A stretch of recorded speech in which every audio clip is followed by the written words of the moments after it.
Bonjour Lumna Zaval, comment allez-vous? Je vais très bien. Bon, on est très contente de se retrouver. Vous portez un film assez génial. Le 17 avril, il sera en salle, il s'appelle Amal. Ouais. Et il faudra aller le voir, vraiment, c'est important. Un film qui traite d'un sujet fondamental dans les écoles et qui est la radicalisation. La réalisation est signée Jawad Ralib. On trouvera une interview de lui sur La Ruche Média aussi. J'ai tenu à vous interviewer tous les deux parce que c'est un film qui compte, qui va compter, qui a une très belle sortie en Belgique, qui existe depuis quelques semaines déjà et qui fonctionne.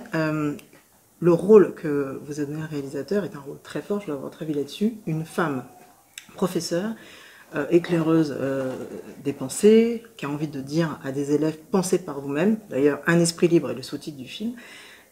Est-ce que vous avez mis une seconde ou une heure pour dire oui à ce film? Oh, j'ai mis une seconde. Voilà. C'est important de porter un rôle comme celui-ci en tant qu'actrice. Pas que le rôle, Le propos. oui, le propos du film surtout, et puis de porter la voix d'un métier qui m'est très très cher, d'une passion qui m'est très très chère, celui d'enseigner.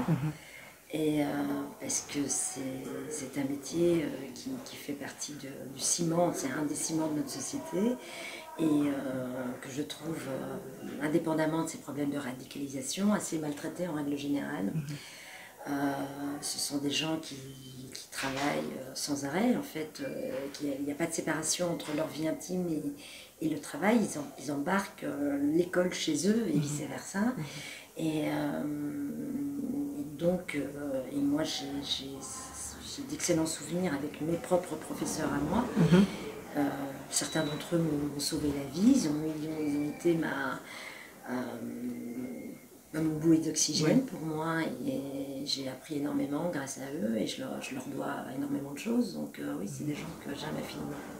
On a en France, de la même manière, une autocensure de la part des professeurs qui ont très peur de traiter des sujets comme celui-ci. Là, vraiment, il s'agit d'une professeure qui décide de faire lire un texte d'un poète et qui va être critiqué par une partie de ses collègues et lâché aussi par sa hiérarchie. C'est un film belge, mais c'est universel comme sujet. En Belgique, est-ce qu'il y a, on sait qu'il y a un entrisme très fort de l'islamisme, est-ce que il y a cette crainte de la part aussi des professeurs aussi forte où c'est quelque chose qui peut être vécu de la part des professeurs assez à l'aise, comme dans le film, avec courage.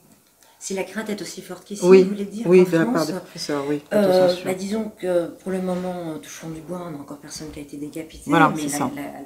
je veux dire, on va peut-être pas attendre que ça aille jusque-là, mais il y a une crainte, effectivement, qui est là, que certains professeurs, ou la plupart d'entre eux, n'osent plus aborder certains sujets, certains cours d'histoire, certains faits d'actualité. Par exemple, parler de la problématique israélo-palestinienne dans une classe, il faut avoir beaucoup de courage, ou un peu de kamikaze en soi. Enfin, c'est pas évident. Enfin, voilà.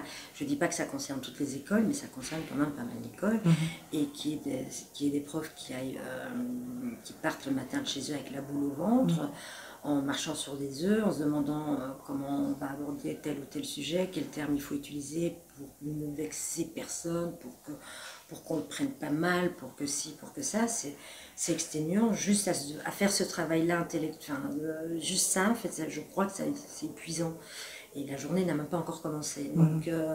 Donc oui, sinon je pense que l'idée de ce film... Le film sonne comme une alerte. Oui, et puis sinon on n'aurait pas abordé, s'il n'y avait pas eu de problème, on ne viendrait pas avec ce film-là et ce sujet-là. Que ce soit dans les écoles ou dans le quotidien, en fait, ça peut être dans d'autres secteurs. Et je dis toujours, il y a la grande histoire et la petite histoire.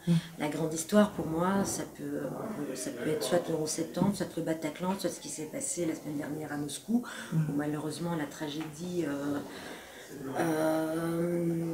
de ce qui est arrivé à Samuel Paty, à Dominique Bernard, ça c'est la grande histoire, et la petite histoire c'est le quotidien aussi de ceux qui ne parlent pas, Oui. Par peur, pour pas avoir d'emmerde, ou parce que c'est trop, qu'on veut juste faire sa journée, rentrer chez soi et ne surtout pas avoir d'ennui, quoi. Donc c'est quand même, c'est dramatique. Oui, le film fonctionne bien, je le disais, en Belgique. Donc, est-ce que vous avez le sentiment justement que ça répond à une demande, une envie de débattre de ces sujets sans avoir à se cacher? Il y a une différence, vous êtes des voisins, il y a une vraie différence avec le traitement en France. Il va sortir le 17 avril et on espère que ça va pousser au débat. Là, je vois qu'il y a une belle presse déjà, hein, que ça, voilà, il y a une belle presse en France et donc c'est intéressant. En Belgique aussi. Et en Belgique aussi, bien sûr. En Belgique, de toute façon, là, on n'a pas le même rapport. Voilà. On avait un peu peur de ça aussi, oui, hein, je veux dire.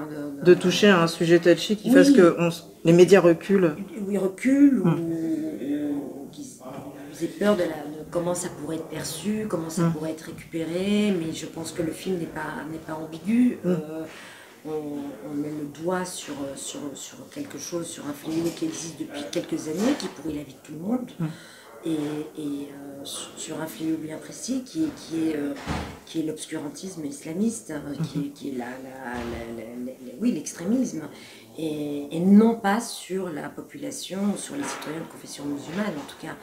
Et donc on avait un peu peur, enfin moi en tout cas j'appréhendais ça pas mal, parce que j'ai peur de la mauvaise foi aussi, de comment on a envie de comprendre les choses, et ne pas les voir juste telles qu'elles sont, et qui correspondent à une réalité. C'est un sujet qui nous concerne toutes et tous. C'est pour ça que c'est très universel. Et on est toutes et tous des potentiels futures victimes voilà, un islamiste. En fait, tant que vous n'êtes pas islamiste, vous êtes un ennemi. Donc on est tous et toutes concernés par ça, et c'est dans les écoles, mais c'est aussi dans les rues, c'est aussi dans les salles de film, voilà. Donc ça faut en parler. Voilà, et ce film permet justement ce débat-là, c'est le propre des œuvres artistiques. L'héroïne forme un couple mixte aussi, donc c'est ça qui est intéressant, c'est l'ouverture d'esprit aussi de l'écriture, du scénario, de permettre d'avoir un miroir de la société qui soit un miroir plus complexe qu'on l'imagine. Mais je sais pas si c'est complexe, moi j'en connais tellement des couples mixtes, en fait c'était complexe dans les années 80 ou en 70 éventuellement, mais là maintenant, des couples mixtes, il y en a tellement, et même des couples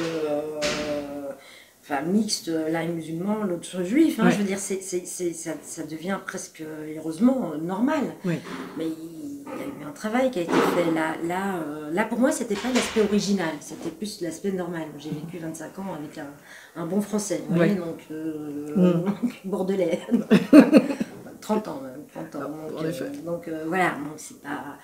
Pour moi, c'est pas quelque chose d'original, c'est ancré dans une certaine réalité, dans une réalité.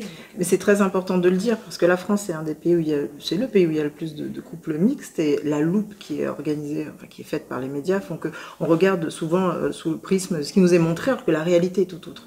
C'est intéressant de voir que le film raconte cette réalité-là. Donc c'est pour ça que vous qui avez vécu 30 ans avec un Bordelais, ça vous paraît normal, mais c'est important de rappeler que justement la mixité fait partie de notre histoire aujourd'hui et que ça n'est pas exceptionnel. Mais les médias montrent parfois une polarisation et une non-nuance qui empêche de penser la société dans son intégralité. Oui, ça, je suis absolument d'accord, mais c'est les mêmes médias qui probablement auront un regard qui sera rempli de mauvaise foi. Oui.